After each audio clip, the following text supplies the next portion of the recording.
পাতা আল্লাহর হুকুম ছাড়া নড়ে না। তো আমি বললে কি হবে, শুধু শুধু মুখ নষ্ট হবে। হ্যাঁ, তো এটুকু বলতে পারি, যারা জিতবে সে আমার লোক। ইন ফিউচার আমার ইচ্ছে আছে যে আমি ক্যামেরার পিছনে কাজ করব। আমি অনেক ভালো লাগছে, মানে সবসময় বরাবরই ভালো লাগে। তো কিছু জিনিস মিস করছি। আগে কিছু ফ্রেন্ডদেরকে মিস করছি, নাম বলতে পারছি না।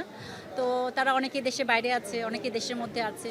তো তাদেরকে অনেক মিস করছি, কারণ শিল্পী তো আমরা একই জায়গায়, মানে একই ঘরের মধ্যেই থাকি। তো সেই ক্ষেত্রে কেউ দূরে চলে গেলে তাদেরকে মিস করতে হয়। সো আমি সেটা করছি, এইটুকু পার্থক্য। জি জি জি জি। এবার কারা জিততে পারে বলে মনে করছেন? একটু ক্যামেরায় সামনে। কারা জিততে পারে, সবাই তো আমার। তো সবাই জিতলে আমি খুশি। শোনেন, একটু পরে গাছের পাতা আল্লাহর হুকুম ছাড়া নড়ে না।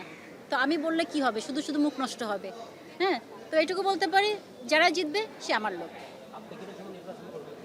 না। কেন আপনি কেন ইচ্ছে নেই? শিল্পীদের জন্য কি আপনি কাজ করতে চান না?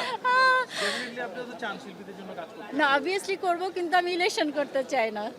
নো নো, না, এটা যে কেন, এটা আসলে এই মুহূর্তে বলতে পারছি না। সিনেমা আসলে ডিরেকশন বা সিনেমা প্রযোজনা করে ফিল্মে অবদান রাখতে চান কিনা বা কোনো চিন্তা ভাবনা আছে কিনা আপনার? ইন ফিউচার আছে। আল্লাহ যদি আমাকে হায়াত দেয়, আমি যদি বেঁচে থাকি, আমার মায়ের জন্য সবাই দোয়া করবেন। আমি আমার মাকে নিয়ে আছি বর্তমান। ইন ফিউচার আমার ইচ্ছে আছে যে আমি ক্যামেরার পিছনে কাজ করব। ওইটা ইচ্ছে আমার আছে। সেই আগের এফডিসি কি এখন মিস করেন কিনা, বা Obviously. এখন যে পরিবেশটা দেখছেন এরকম কি আশা করেছিলেন কিনা? না, এটা আশা করিনি, কারণ এটা আশা তো কেউ করে না। শোনেন, আমার ঘরের সৌন্দর্যটা সবসময় থাকবে, এটাই তো চাইবো, তাই না? তো সেই ক্ষেত্রে ঘরের একটু কালার চেঞ্জ হতে পারে, কালারটাকে আবার চেঞ্জ করা যেতে পারে। তো সেই ক্ষেত্রে একটু ড্যামেজ হয়ে গেছে। ঠিক হয়ে যাবে, কালার করলে ঠিক হয়ে যাবে।